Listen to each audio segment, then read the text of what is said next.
Okay, फिर दूसरा है, अब 10 शुरू करते हैं। चैप्टर का नाम है linear equation in two variable. तो आपको वेरिएबल पता है क्या होता है, लीनियर पता है क्या होता है। अभी हमने डूनो में देखा लीनियर मतलब क्या होता है। कोई बताएगा लीनियर मतलब क्या होता है? लीनियर मतलब क्या होता है?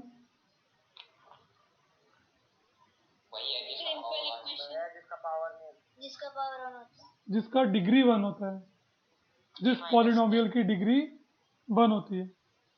पावर नहीं, आप डिग्री बोलेंगे, डिग्री अलग होता है, पावर अलग होता है। ओके, तो डिग्री 1 होती है, उसको बोलते हैं लीनियर। तो अब यहाँ पे देखो, पहले हम देखेंगे इक्वेशन क्या होता है। यहाँ पे linear equation in two variable.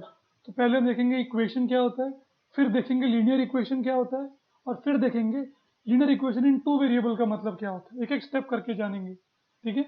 तो इक्वेशन मतलब क्या होता है?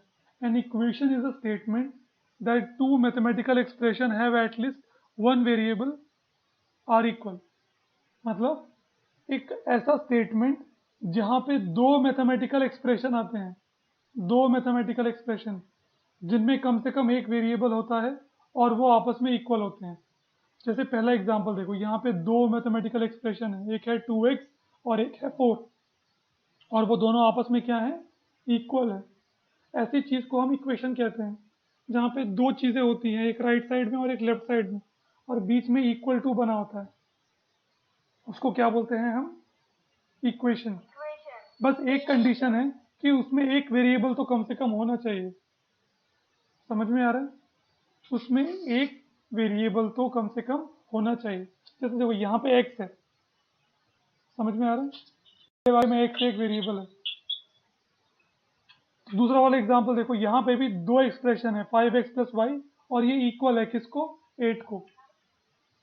तो आपको कह रहा है 5x प्लस वाई को ऐड करने पे कितना आना चाहिए, 8। तो देखो इक्वेशन एक कंडीशन की तरह होता है। जैसे पहला वाला एग्जांपल देखो, 2x इज इक्वल टू 4। इसका मतलब क्या है कि 2 को x से मल्टीप्लाई करके कितना आना चाहिए, 4 आना चाहिए। तो x की वैल्यू आपके हिसाब से क्या होगी, 2 होगी, ऑफ कोर्स 2 होगी। समझ में आया? ये एक कंडीशन होता है, इक्वेशन एक कंडीशन होता है, ठीक है। तो यहाँ पे कंडीशन क्या है कि 2 को x से मल्टीप्लाई करके 4 आना चाहिए। तो क्या मैं x की जगह पे 3 रख सकता हूँ? नो, क्योंकि मेरा आंसर 6 आ जाएगा। तो ये कंडीशन है, इस कंडीशन को सेटिस्फाई बस एक ही नंबर करता है। वो कौन सा नंबर है, 2। देखो 2x इज इक्वल टू 4, इस कंडीशन को एक ही नंबर सेटिस्फाई करता है, वो है x इज इक्वल टू 2। जब मैं x की जगह पे 2 डालूंगा तो मेरा आंसर क्या आ जाएगा, 4 इज इक्वल टू 4। मतलब मेरा LHS और मेरा RHS दोनों क्या हो गए, इक्वल। समझ में आ रहा है? तो जो वैल्यू इस इक्वेशन को सेटिस्फाई करती है, उस वैल्यू को हम क्या बोलते हैं, इस इक्वेशन का,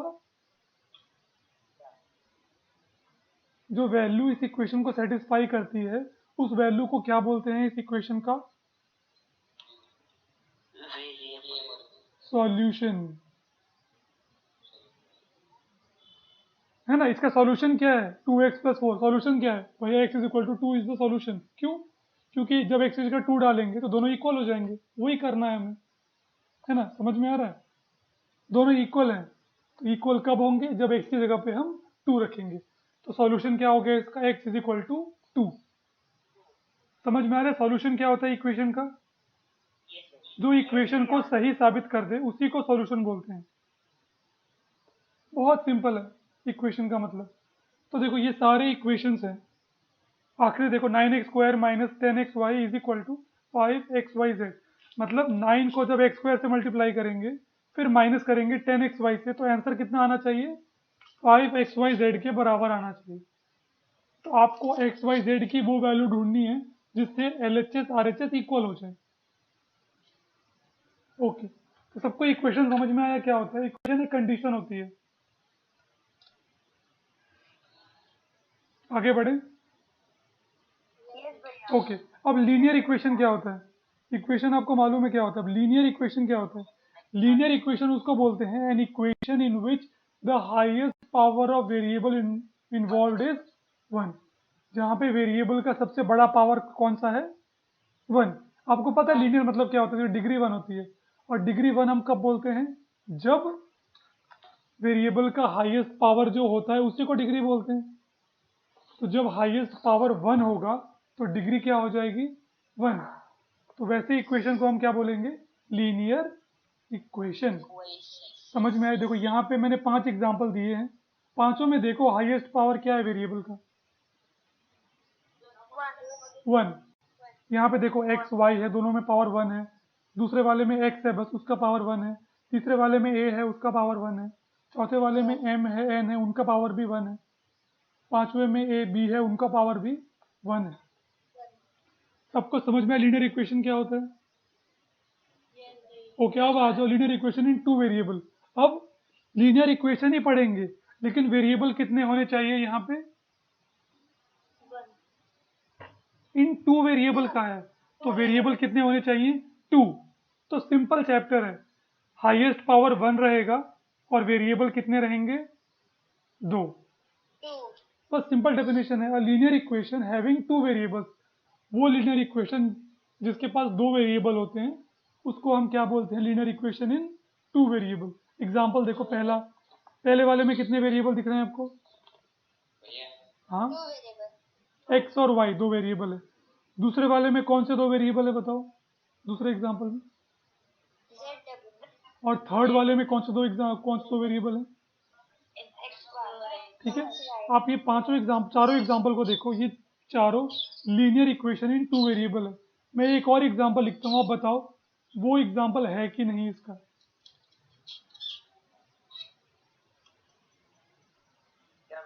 फिफ्थ वाला एग्जाम्पल सही है कि नहीं डेफिनेशन के हिसाब से? ओके, अच्छा ठीक है, हाथ उठा के बताओ क्यों रॉन्ग है। 2 हाथ ऊपर आए हैं।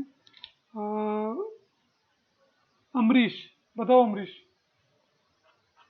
क्यों रॉन्ग है? भैया जो उसकी डिग्री है ना, हाँ, 2x है ना, उसकी डिग्री 2 है। वेरी गुड, डिग्री ज्यादा हो गई है। अगर डिग्री 2 रहते तो हम कौन सा पॉलिनोमियल बोलते हैं बेटा? अगर डिग्री 2 रहता तो हम कौन सा पॉलिनोमियल बोलते हैं? क्वाड्रेटिक बोलते हैं। Very good. तो हम तो लीनियर पढ़ रहे हैं, तो डिग्री 2 नहीं हो सकती। एक तो ये हो गया। दूसरा हमें कौन बताएगा? खुशी बताएंगी दूसरा? दूसरा क्या गलती हो गई यहाँ पे? विवेक, दूसरी गलती क्या हुई है? भैया जो हमें ये 2 वेरिएबल्स के साथ करना, बस यहाँ पे एक ही है x। वेरी गुड, हमें 2 वेरिएबल चाहिए लेकिन यहाँ पे वेरिएबल तो एक ही है, एक्स। दूसरी गलती ये हो गई। सबको समझ में आया? ओके, तो अगर मुझे इसको सही करना है तो बस मैं इतना करूंगा कि इस एक्स की जगह में लिख दूंगा z। अब सही हो गया? Okay, very good. तो सबको समझ में आ गया लीनियर इक्वेशन इन 2 वेरिएबल क्या होता है? ओके, अब आगे चलते हैं उसके स्टैंडर्ड फॉर्म पे। भैया, हाँ बेटा बोलो। भैया जो उनके आंसर है उनके गलत लग रहे हैं। किसके आंसर गलत लग रहे हैं? भैया जरा नीचे लो। कौन सा, ये वाला सी? हाँ भैया। क्या गलत लग रहा है आपको? भैया 2x + 3y + 10 = 0 वैसे। तो जीरो भी एक एक्सप्रेशन है ना। मतलब देखो, इक्वेशन क्या होता है? इक्वेशन वो चीज होती है जहाँ पे 2 चीजें लिखी होती हैं, एक एलएचएस में, एक आरएचएस में। ठीक है, और दोनों इक्वल होना चाहिए। तो अगर मैंने बोला कि 2x + 3y + 10 = 0, इसका मतलब है कि इन तीनों को ऐड करके 0 आना चाहिए। देखो, 2x + 3y + 10 = 0 आना चाहिए। ठीक है, तो मान लो मैंने y की जगह पे 2 ले लिया, y की जगह पे 2, तो क्या हो जाएगा? 3 × 2 + 10 = 0। तो 6 + 10 = 0। 6 + 10 कितना होता है बेटा? 16। तो देखो, अब मैं x की जगह पे ऐसा क्या, देखो यहाँ पे x है, x की जगह पे ऐसा क्या पुट करूँ? 2x है ना, x की जगह पे ऐसा क्या पुट करूँ कि इन दोनों को ऐड करके 0 आ जाए? सोच के बताना। -8 -8, एक्सीलेंट, वेरी गुड। तो 2 इंटू -8, तो ये आ जाएगा -16 प्लस 16 इज इक्वल टू, दोनों कट जाएंगे तो क्या आ गया, 0 इज इक्वल टू 0। तो जब मैंने x की जगह पे -8 रखा और y की जगह पे 2 रखा तो पूरा इक्वेशन सही हो गया, 0 इज इक्वल टू 0 हो गया। उसी को इक्वेशन कहते हैं। इक्वेशन में एक LHS में कुछ होता है लेफ्ट हैंड साइड की तरफ और RHS में कुछ लिखा होता है, और आपको x और y की वो वैल्यू ढूंढनी है जिससे ये दोनों इक्वल हो जाए। तो मैंने ढूंढ लिया x की वैल्यू -8 है, y की वैल्यू 2 है। समझ में आ रहा है बच्चों इक्वेशन क्या होता है? और इसको लीनियर क्यों बोला? क्योंकि वेरिएबल का हाईएस्ट पावर 1 है। और 2 वेरिएबल क्यों बोला? क्योंकि बस 2 ही वेरिएबल है, ना कम ना ज्यादा। कोई डाउट किसी को? चलो आगे बढ़ते हैं। हो गया। Okay, very good.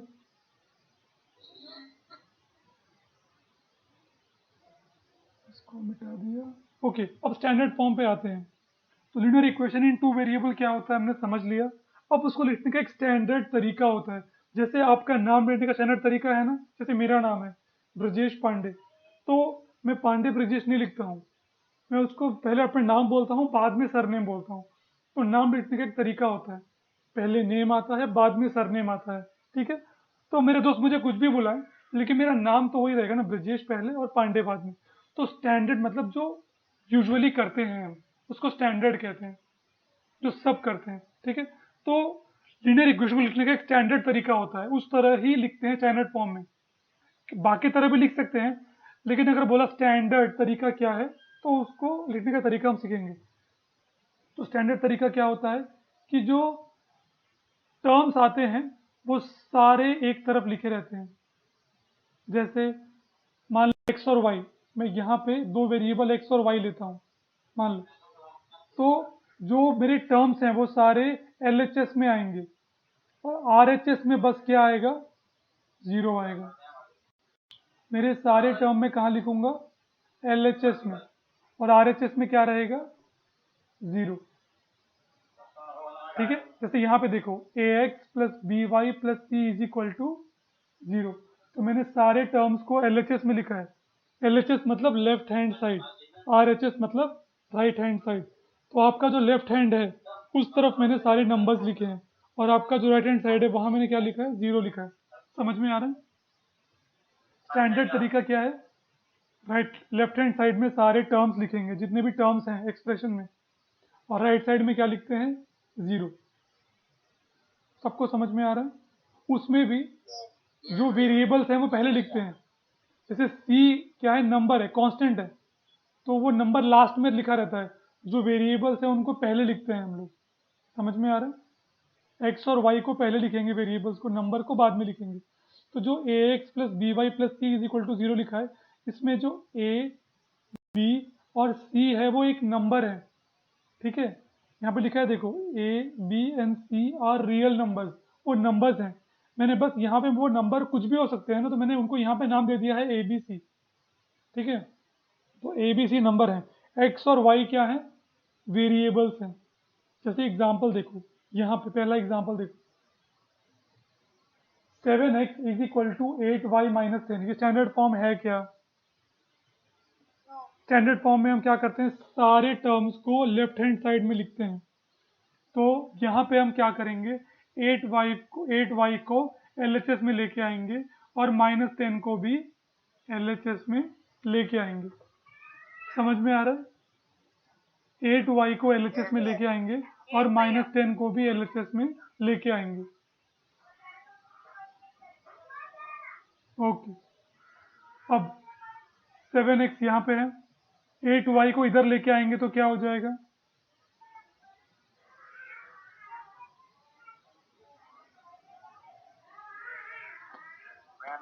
Minus. Okay ठीक है। मुझे पता नहीं आप लोगों ने ये सीखा है कि नहीं, लेकिन इधर एक चीज आपको सिखा देता हूँ मैं। इधर देखो, मान लो ऐसा एक इक्वेशन लिखा हुआ है, तो ये जो इक्वेशन है ना, आपने देखा होगा सब्जी मंडी में, पुरानी सब्जी मंडी में, अब तो ऐसा नहीं होता है। ऐसा एक तराजू था, तराजू होता था ऐसा, यहाँ पे वेट मशीन रखते थे, वेट मशीन, और यहाँ पे वेजिटेबल्स रखते थे। देखा है सबने? अगर आपने 1 किलो आलू लिया, 1 kg आलू आलू लिया, और दोनों का वेट इक्वल है, अगर मैंने एक आलू यहाँ से निकाल लिया तो क्या होगा? क्या ये इक्वल रह जाएगा? कौन सा नीचे जाएगा, कौन सा ऊपर जाएगा? भैया वेट वाला नीचे जाएगा और आलू ऊपर जाएगा। मतलब अब क्या हो गया? ये इम्बैलेंस हो गया। समझ में आ रहा है? वैसे ही ये जो 7x है और इज इक्वल टू 8x है, ये दोनों भी तराजू है। दिख रहा है ऐसे? ये तराजू है ऐसा, दोनों इक्वल है। अगर आप कहीं से भी कुछ निकालोगे तो ये इक्वल नहीं रह जाएगा। समझ में आ रहा है बच्चों? बीच में इक्वल लिखा है, मतलब ये भी तराजू की तरह है। आपने कहीं से भी कुछ निकाला तो ये इक्वल नहीं रह जाएगा। तो हम क्या करते हैं निकालने के लिए? अब ध्यान से देखना बच्चों, मुझे पता है आपने सीखा होगा, एक बार फिर से सुन लो। मान लो मुझे 8y यहाँ से हटाना है, लेकिन मुझे पता है मैं जैसे ही हटाऊंगा क्या होगा? तराजू इम्बैलेंस हो जाएगा। तो मैं क्या करूंगा? देखो, मुझे 8y यहाँ से हटाना है, तो ये प्लस 8y है। तो यहाँ से हटाने के लिए मैं क्या करूंगा? यहाँ से 8y माइनस करूंगा, और यहाँ से भी 8y माइनस कर दूंगा। समझ में आ रहा है? देखो, अगर इस तराजू में से अगर मैं एक आलू निकालता हूँ और थोड़ा सा वजन निकालता हूँ उतने ही वजन का, तो क्या ये इक्वल रहेगा? हेलो? जो वेट बैलेंस है मेरा, अगर मैं एक आलू निकालता हूँ और उतना ही वजन निकालता हूँ, दोनों इक्वल रहेंगे ना? वैसे ही मैं यहाँ से भी 8y निकाल दूंगा, ये 8y यहाँ से भी निकाल दूंगा, और यहाँ से भी निकाल दूंगा, तो ये इक्वल रहेंगे। समझ में आ रहा है? तो ये क्या हो जाएगा? यहाँ से 8y कैंसिल हो जाएगा, 8y माइनस 8y 0। तो इधर क्या बच गया? -8y plus 7x is equal to -10। अब मुझे क्या करना है? 10 को इधर लेके आना है। तो मैं क्या करूंगा? अब मैं क्या करूं? दोनों तरफ यहाँ से -10, वहाँ से -10, नहीं, तो ये -10 पहले से है, इसको हटाने के लिए मुझे क्या करना पड़ेगा? +10 यहाँ 10 रखना पड़ेगा और यहाँ भी 10 रखना पड़ेगा। समझ में आ रहा है? तो ये दोनों कट जाएंगे, और इधर क्या आ गया? 7x माइनस सॉरी -8y, और ये 10 क्या हो गया? +10 इज इक्वल टू 0। सबको समझ में आया मैंने क्या किया? ये भैया, इससे सेंस बनता है? ये भैया। ओके, तो रियल में मैथ्स ऐसे ही होता है, जो रियल मैथ्स है ना वो ऐसे ही होता है। लेकिन हम लोग क्या करते हैं ना कि ये करने में बहुत टाइम लगता है, तो हम शॉर्टकट सीख लेते हैं। शॉर्टकट क्या है कि 8y को यहाँ से हटाना है, प्लस 8y को, तो दोनों जगह मुझे -8y लिखना पड़ेगा। ठीक है? तो मैं क्या डायरेक्टली क्या बोलता हूँ कि जब 8y इधर आएगा तो वो क्या बन जाएगा? -8y। शॉर्टकट में ऐसा करते हैं हम लोग, यस भैया। शॉर्टकट है ये। ठीक है? ओके, वैसे ही जब -10 को हटाना तो क्या करना पड़ेगा? दोनों तरफ 10 प्लस करना पड़ेगा, है ना? -10 को हटाने के लिए दोनों तरफ +10 करना पड़ेगा। तो मैं डायरेक्टली ऐसे बोलता हूँ कि -10 इधर आके क्या बन जाएगा? +10। तो आप ऐसे भी याद कर सकते हैं कि जब किसी पूरे के पूरे टर्म को मैं RHS से LHS लेके जाऊं या LHS से RHS लेके जाऊं, तो उसका साइन क्या होता है? बदल जाता है। आप ऐसे भी याद कर सकते हैं। समझ में आया बच्चों? यस भैया। ओके, तो ये क्या बन गया? 7x minus 8y plus 10 is equal to 0। अब स्टैंडर्ड फॉर्म में आ गया ये, सारे टर्म एक तरफ आ गए। वेरिएबल पहले लिखा, कांस्टेंट मैंने लास्ट में लिखा, 10 कांस्टेंट नंबर था ना, उसको लास्ट में लिखा इज इक्वल टू 0। अब आप लोग खुद से करके दिखाएंगे कुछ क्वेश्चन स्टैंडर्ड फॉर्म वाले? यस भैया। यस भैया। Okay, very good. तो नीचे आपको देखिए दिख रहा होगा क्वेश्चन नंबर 2, 3, 4 एंड 5। ये अभी कीजिए फटाफट। भैया हाँ बेटा बोलो। भैया जो कांस्टेंट नंबर रहता है वो हमेशा एंड में लिखना है ना? हाँ, एंड में लिखना है बेटा। Second, third, fourth and fifth. फटाफट, कितना टाइम चाहिए आप लोगों को?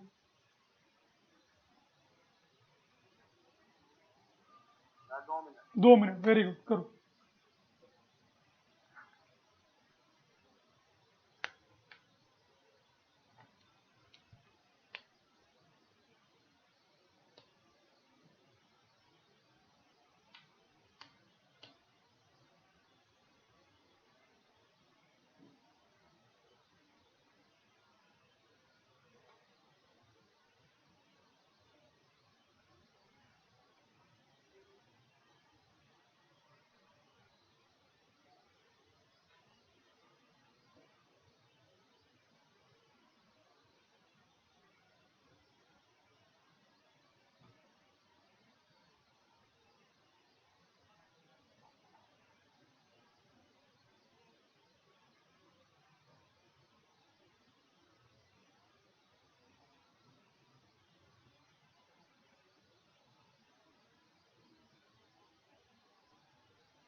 हो गया बच्चों? चलो ठीक है, करते रहो। पहले वाले का कोई आंसर बताएगा मुझे? पहले वाले पे क्या करना है मुझे? भैया क्या ना हाँ बेटा बताओ। भैया minus 8x plus 3y plus 7 is equal to 0। Very good. तो हमने क्या किया, 8x को इधर लाया, पूरे के पूरे टर्म को। तो टर्म को जब शिफ्ट करते हैं तो उसका साइन बदल जाता है, तो ये हो जाएगा -8x। ठीक है। फिर हमने 3y को भी उठा के RHS से LHS में लेके आए, ये -3y था, तो इसका साइन बदल जाएगा, ये हो जाएगा +3y। और ये 7 तो पहले से है +7, तो +7 इज इक्वल टू 0। सबका आंसर यही है बच्चों?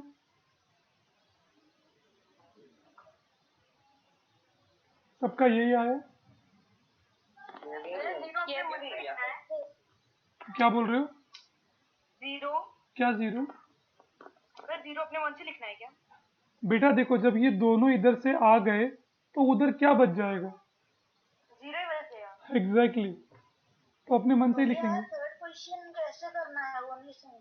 अच्छा ठीक है बेटा, तो थर्ड क्वेश्चन स्टैंडर्ड फॉर्म में है कि नहीं पहले चेक करो। भैया क्या ना हाँ विवेक बोलो। भैया ये थर्ड क्वेश्चन जो है वो ऑलरेडी स्टैंडर्ड एग्जैक्टली अगर मैंने बोला किसी का नाम स्टैंडर्ड फॉर्म में लेके, तो आप नाम को सुधारोगे कैसे? वो तो पहले से स्टैंडर्ड फॉर्म में है ना? तो डायरेक्टली आंसर सेम रहेगा इसका, आप डायरेक्टली लिखोगे 4a minus 7z plus 15 is equal to 0। यहाँ कुछ करना ही नहीं है।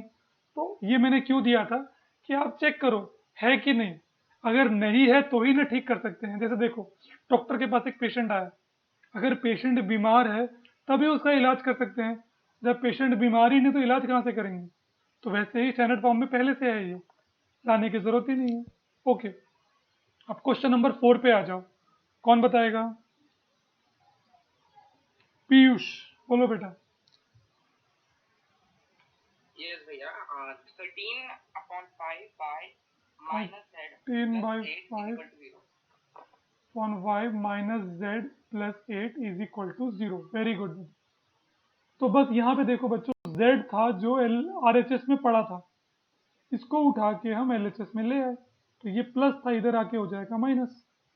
क्यों माइनस होगा ये मैंने आपको अभी ऊपर सिखाया लॉजिक के द्वारा। ठीक है, या तो रट्टा मार लो या तो समझ लो, दोनों आपके सामने है। ओके, और आखिरी वाला, तो आखिरी वाला कैसे लिखेंगे? मुझे 3 हाथ ऊपर दिख रहे हैं। स्क्रीन नहीं दिख रही है, स्क्रीन नहीं दिख रही है। स्क्रीन नहीं दिख रही। ओके ठीक है बच्चों, शायद मेरा इंटरनेट में प्रॉब्लम आ रहा है। ठीक है, वैसे वो कल डिस्कस कर लेंगे, टाइम खत्म हो गया। ये किसका पीरियड है वैसे? ये ब्रेक है क्या? अच्छा अच्छा, तो कर लेते हैं। 1 सेकेंड है, 1 सेकेंड बाद ब्रेक में जाना आप लोग। अभी दिखा स्क्रीन?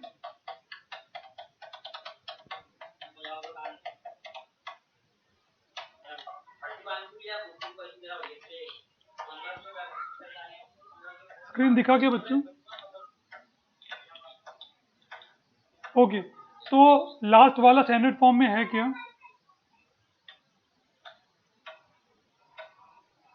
यस भैया। यस, तो उसको डायरेक्टली वैसे ही लिख देंगे बिना कुछ भी चेंज किए, एग्जैक्टली वैसे ही कॉपी कर देंगे। ठीक है, तो इसके साथ बच्चों यहाँ पे खत्म होता है। कल अब डिस्कस करेंगे सॉल्यूशन कैसे निकालते हैं लीनियर इक्वेशन इन 2 वेरिएबल का। ठीक है, thank you for joining, enjoy your day.